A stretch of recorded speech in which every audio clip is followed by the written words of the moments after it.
Welcome, welcome. Hi, this is Erica Mosley, and we are on the Homeless Diaries.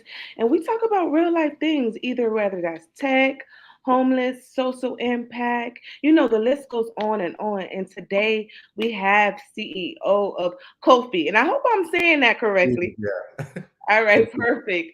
His name is James Williams. And today we're going to get down and dirty and actually talk about diversity and inclusion. We're going to talk about his business. We're going to talk about partnerships, etc., etc. So, James, can you give us a little feel and background about where you're from and how did you start getting into the tech world first? Well, that's one of those questions that you always wonder if people really want to hear the story. But I've been doing this. I'm from Los Angeles originally, inner city Los Angeles, like the real Los Angeles, like a mile from where the riot started.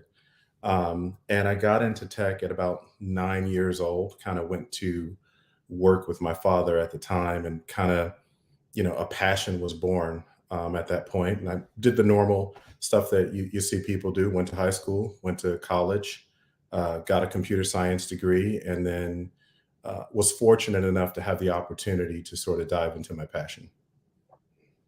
Okay, um, so did you go to college for a computer science background? Did you want to be a software engineer?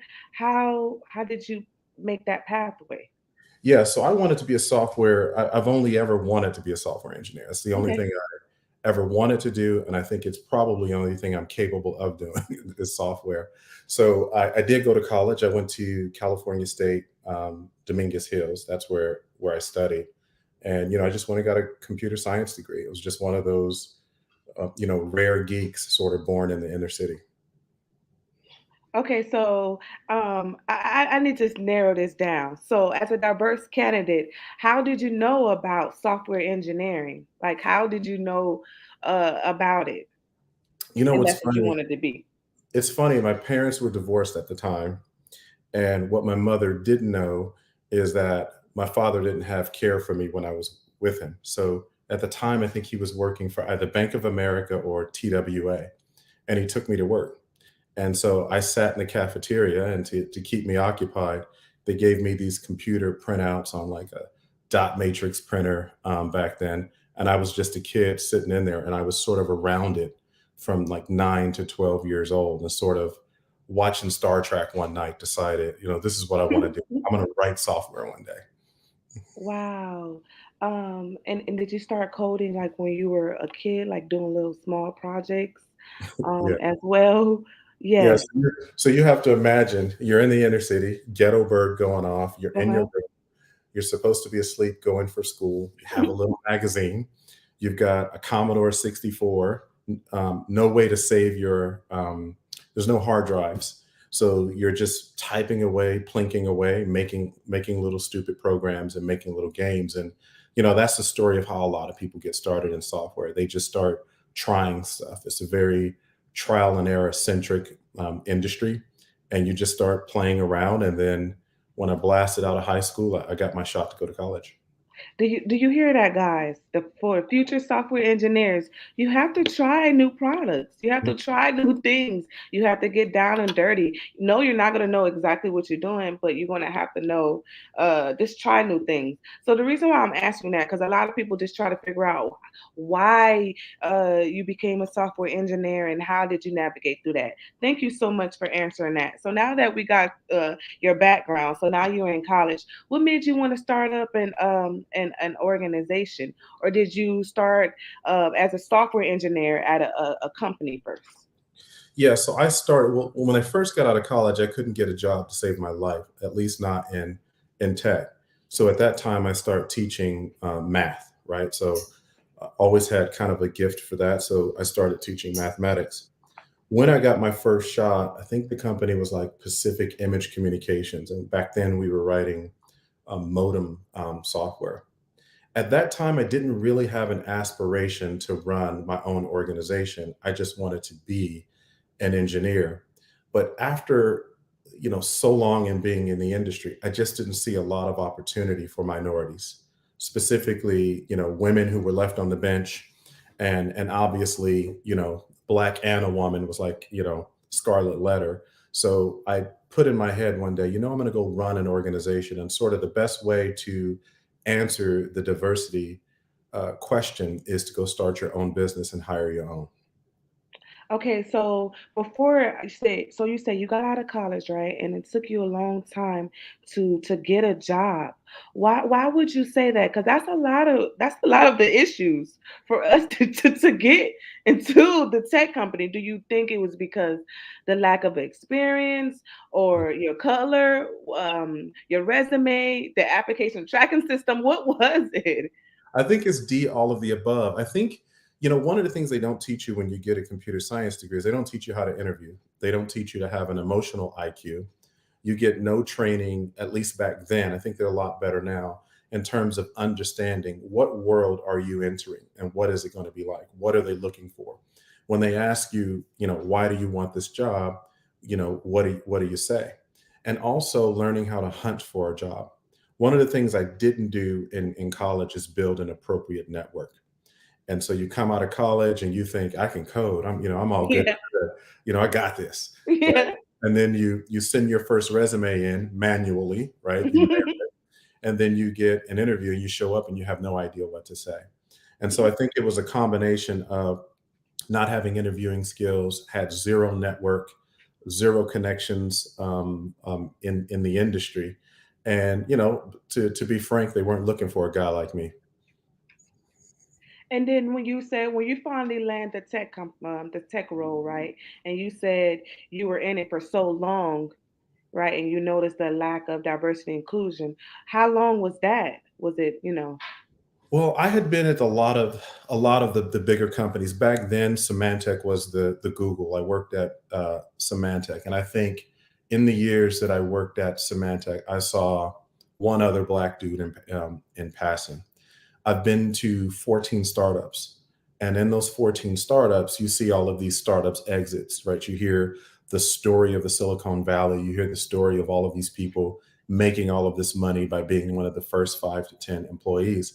And what you understand is the community that I came from, we didn't have that kind of network. So you didn't understand what stock was. What's a stock grant? What is a startup exit? How do you get shares? And what's the difference between options and shares? So that vernacular is not something that you necessarily grow up with, and you learn it, on the fly.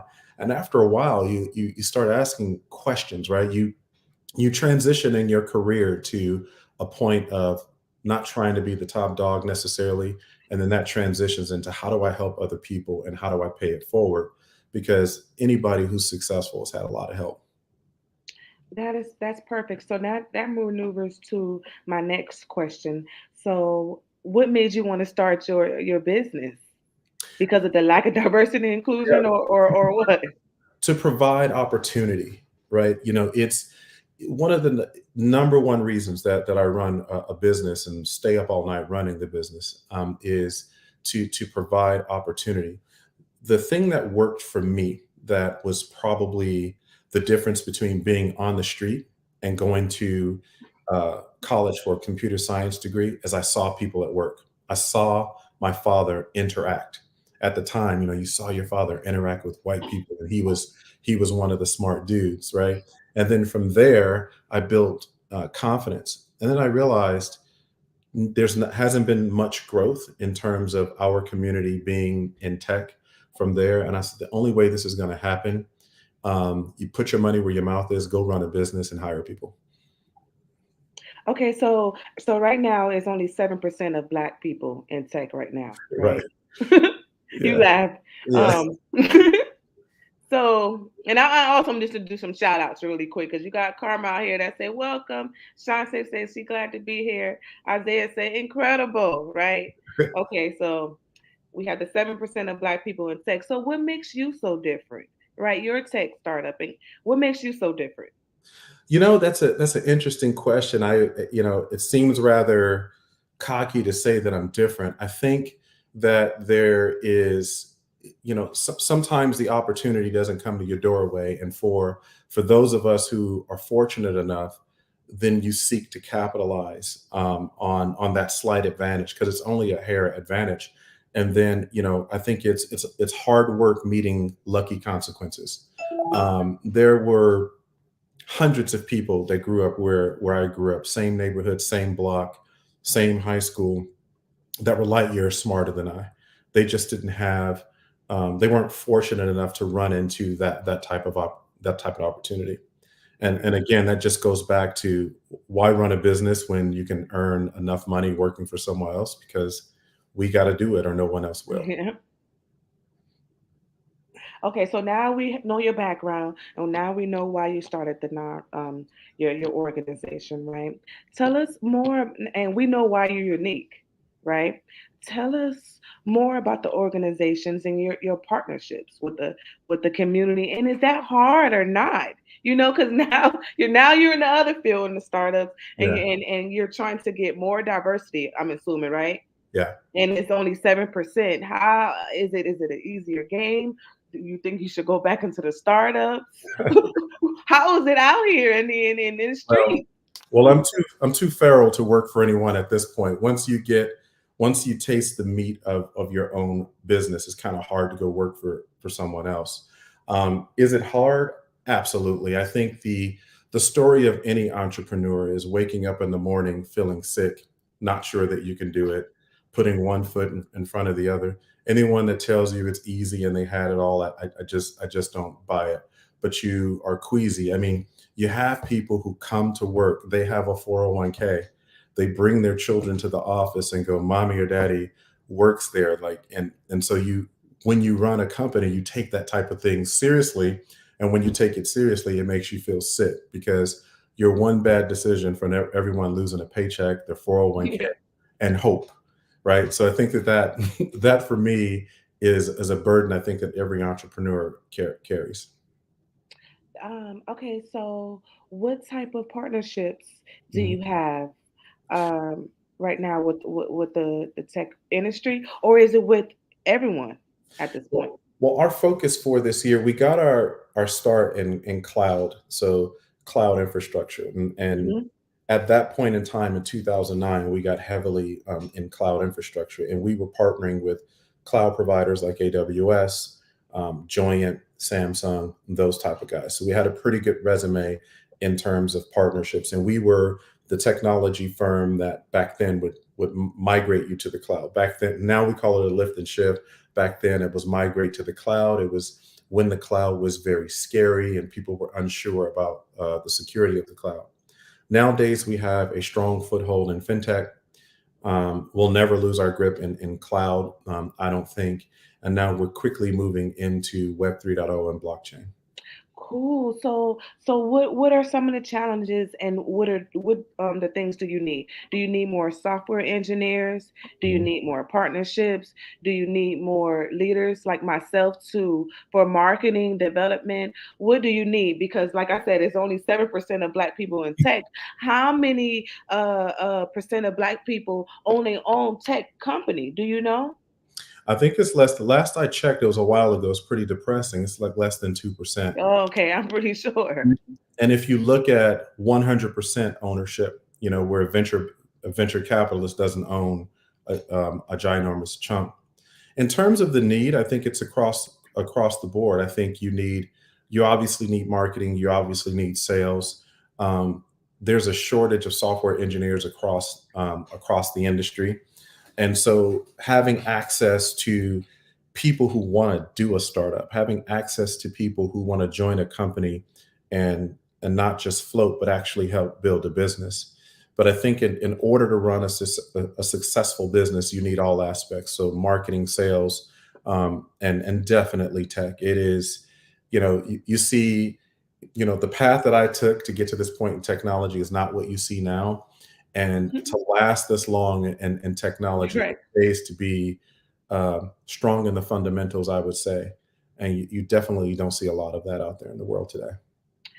So I'm usually out in the community, right? And I'm advertising and trying to help diversify that talent and help software engineers. And you're looking for software engineers, right? What do you look for? What type of experience do you look for? What is the background? I mean, the languages. What do you look for as well?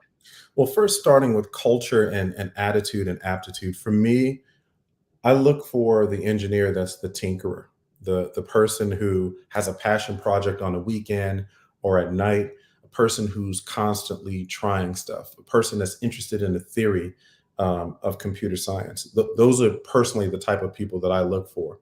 In terms of languages, I have a saying that some people love me for and hate for. If the language matters to you, you probably shouldn't work for us, right? Because the skill is software engineering, the Hmm. skill is computer science. So if going from Python to Golang or going from Golang to JavaScript confuses you, Hmm. get out the game, level up and do better. I see what you're saying, and I'm glad that you said that because it got some people that's really a tie to a particular language. So I know that you probably maybe stepped on some toes Yeah, I when do. you. Yeah. All the time. It's not a popular thing to say now, right? Because Mhm. you have people that become experts at React Native, or people who become expert at Angular. Pick the technology stack. I'm a Kubernetes expert. Um, well, when you have a plus 25-year experience, the only way you're going to last, because you and I both know React Native, at some point there'll be a new acronym, there'll be the new skinny jeans of tech, and the question is, how will you make it? And the only thing that I've seen work in this industry is being strong in the fundamentals. And so right now you are focused on Web3, right, and the blockchain. Um, do you train individuals Yeah, in machine learning and AI, or they? yeah. I think in this business these days you have to train because the colleges aren't doing it, right? You look at the average college student; they're coming out and they might get trained in a specific language, right? Java, JavaScript, or something, and then The they're front thrown end. out. Yeah, and mostly front end. But I look at it this way: what if you wanted to be the original engineering team that had to scale Facebook, or scale Google, or do or build your own computer, as people do, or build your own cloud infrastructure? Do you have what it takes to actually do that? And I think that longevity is being strong in those base level skills, even though you see all those ads out there, become a computer science and be Mark Zuckerberg in 3 weeks, right? Just by learning React Native. It's an absolute joke. Okay, so what should we do? Is it automatically from the colleges? You know what I mean? The colleges need to train, or is it our responsibility as parents to get them more involved in computer science? What's the lack? Yeah, I would say starting with the parents. I don't think you really need a college degree. I think that is a route certainly that some people can take, but I think being an apprentice is a very powerful thing. I was lucky enough and accidentally had mentors that I didn't even know were mentoring me until 10 years later, right? I was just dumb. So, but if you have an apprentice, someone who's willing to train you, because it's not just about coding. This business is bigger than coding. Are you do you have a fair stock package? Can you really retire from the stock package? Are you putting in the right amount of are you getting the right amount of reward for the effort that you're putting in? And are you fraternizing with the right people if you seek and hope to run your own business? So, I mean, you need somebody to teach you the game beyond the bits and bytes of JavaScript or C++. Yeah. What's narrowed down to the networking? How did you build your company up, and even get into the tech and get to this level, and how Well, someone new can actually start the networking? Because a lot of people don't know. I'm sorry, a lot of people don't know about LinkedIn. yeah, yeah. Right. If you don't have a good network, it's much harder. I'm not saying it's impossible, but what I am saying is it's much harder. So building a network, I remember it was a friend of mine in the industry. He was like, he basically walked up to me at lunch and he said, being good at engineering won't be good enough. And I'm like, what you talking about? I'm training with my sword here. What you talking about? He was like, if you don't know anybody, you'll never be able to run a Mm. business, because as an engineer, you're trained to think of LinkedIn and having a profile and having a bio. That's what Please say it again. that yeah, that's what business people do. And I'm not really a business person. And those sleazy sales guys, they do all of that stuff, and it's all well, you quickly realize, what are you going to do day zero of your business? Who are you going to call? How do you get your first three contracts? How do you sign a long-term contract? How do you attract talent if you don't have a network? And even if it's not running a business and you are in leadership, right? I remember my first marker was I wanted to be a team lead, and then I wanted to be a CTO, right? I want to be chief technology officer one day. That seemed like the Super Bowl trophy at the time. Right. Then you become CTO, and you're like, yeah, okay, cool. So, yeah, who am I going to call to come work for me? Right. There's nobody behind you. You can't do anything, right? It's And all so, about the people. so that leads next to, where do you see yourself in 5 years? So what I'd like to do in 5 years is I would like to build up this business to be an industry standard name. I think that's the key, and I want people to look at the picture, that company picture, and I want them to see what America is supposed to be from a diversity perspective. As an example, all the leadership positions in my company are held by women, not because we just handed it out. It's because you open yourself to recognize where the talent is, and then you allow them to lead instead of calling all your homies and saying, come take this top spot. So I definitely want to be the melting pot that America wants to be. I want to build an annuity that is a generational company in terms of its impact. And then there's a lot of tough problems that I've been wanting to solve for a long time. And our goal has always been, don't take on investment, build up your own bank, hire your own people so you're not beholden to anyone. Yes, because one thing about me, before I work with the organization or talk with somebody, especially organization like you, I'm going to do some research, right? And I'm going to, so what I did was, let me see if James has some diversity and inclusion in here. And when I looked, I saw you and I saw two other women as well. And I was like, wow, because usually people say diversity and inclusion, and then when I go to the website, I'm Yeah, like, I'm that's right. afraid to even apply. The Clorox, yeah. So yeah, I think I think that is a big deal. I think that you have to see diversity as a weapon, right? You have to realize that if you don't have true diversity, that it's not a handout. You're missing something, right? You're missing something in the chemistry of your company that is going to make your company thrive. And I think the future of these organizations need to reflect that. And I think unfortunately a lot of people might think of diversity as, I'm helping those people. It's like, you're not coming with your A game. You're missing your different perspectives, and you're starting to see that reflected in software, right?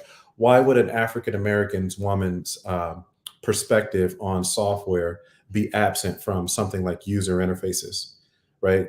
Being able to define the way that people interact with the world is what software is really about. So why would you ever leave someone out? That definitely makes sense. That definitely makes sense, especially with the diversity and inclusion. So, what would you say to your partners right now that are on the fence about, working with startups or diversity and inclusion leaders, etc.?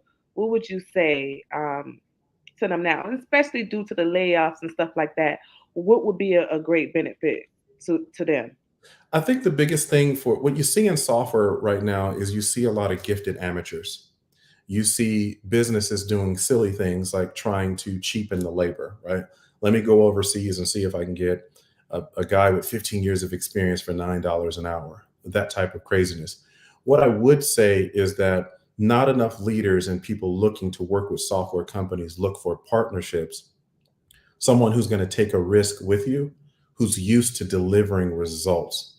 Is that team that you're working with thinking about business outcomes, business objectives, or do they just have pretty characters on their IDE?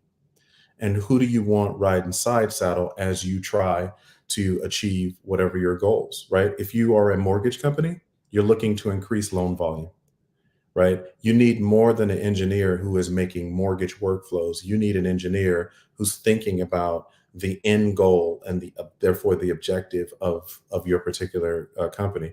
If you're going into cloud infrastructure, does that team really have the chops? Can you go Google them? Right. Are they just Googling Kubernetes and then following the installation guide? or do they know what they're really doing? So I think it's now time in the industry to start working with partner companies who partner with organizations from a business outcome and business objective perspective. Oh my God, thank you so much for that framework. And I guess the last follow up is, what if someone is from a software background and wants to reach out to you, or someone that comes from partnerships background? How can they reach you as well? Send me an email or link me or LinkedIn. Unlike a lot of people who ghost me when I'm looking for business, I will answer all of those. It's a simple DM or reach out, LinkedIn or email, or go to our website. And what will get your attention? A lot of time people say, I'm always you getting ghosted, et cetera, et cetera. Would you like the resume? You know what I mean? Is it a catchy title? Is it a full blown essay? What is I'm not going to read any of that it? at all. I mean, the people who have reached out to me have reached out from because they had really wanted to work here. I mean, we're a small company, relatively speaking, so you know we don't have the cash to do long interview cycles. So a couple of people that we hired just reached out directly and said, "Hey, I looked at your website. I like what you're doing, and this is why I want to work there." And literally, I start messaging our team saying, "Get this person in the next interview." Wow. And Shante said, you need someone to teach you the game. Yes, that's universal. So, yes, James was definitely teaching the game, and he's actually the blueprint at this point for the startups for diversity and inclusion. And because, like you said, it's literally probably less than 2% Yeah, oh, yeah. And I also want to ask you, last but not least, what is your definition of diversity and inclusion? I think that diversity and inclusion. I think you have to first start with not excluding. For me, that's a big deal, and I think that's if you go back to what Dr. King was talking about, his message was really about not excluding people and judging them on the merit of their skills, their capabilities, and do they have the aptitude. For me, it's all about doing it ourselves, and that doesn't mean that we don't need other people in other communities. It doesn't mean we don't need the country. It's not an exclusionary thing at all, but it's about living up to your word. Like, don't let diversity and inclusion just be a hashtag on LinkedIn or a hashtag on Twitter. Are you actually doing something? And whether you are helping a company, volunteering a company, or running a company, I think you need to understand what that word really means, or it just becomes a hashtag. Okay, that's perfect. And then into the people, like the community, because the community thinks that diversity and inclusion means being black in tech, Yeah. right? Right. Right. So for the community, does diversity and inclusion means being black in tech? Can you describe that to them? Here's what diversity and inclusion means to me. Let's start with women, who I think are more underserved in tech than just being black. Diversity and inclusion means you take someone who hasn't been in software, who hasn't been exposed, and you train them. You teach them the game. You say, look, let me show you all the stock agreements that I got screwed over, and let me show you what that looks like. Let me tell you who the key players are and how you reach out to a CEO. How do you reach out to an SVP? Let me take you to lunch with this guy who's raised $1 billion.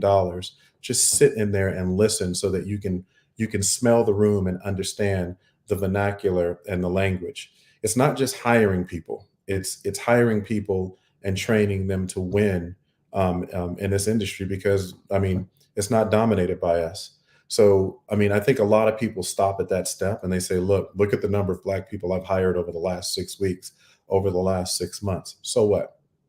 Have you set them up to win? Do you have a training program? Do you have someone who can show them, how do you leave my company and become successful? I want to see you leave and start your own business, because that means I've done my job. That's what diversity and inclusion really means. You miss the training part and the apprenticeship. Yes, yes, yes. And definitely belonging. I'm really more so a big on belonging, because I am the diversity, and I bring I am included into the party, but I also want to belong too as Yes. well. Please make me belong and feel included as well. But I look for things that make me feel belong. And when I looked at your website, I felt like I belonged. And when Yeah, I'm talking to you, I feel like I belong. Someone looking at this video to partner with you, right? They feel like they belong with you, right? Because it will help their company. And we have Mr. Bryson. Thank you so much for the update, James. He really is enjoying this. You got Rachel said, I have seen over 30 years of diversity and inclusion. She says she's seen over 30 years of diversity and inclusion. So that's why I want to know exactly what diversity and inclusion actually means to you, right? Because some people say diversity and inclusion is, a woman involved in tech, is, it which is. is diversity and Yeah, inclusion, or a disabled person in tech. That is all of inclusion, that. Yeah, diversity and inclusion. But I just think that our community just feels that Black people per se think that diversity and inclusion means Black people in tech right.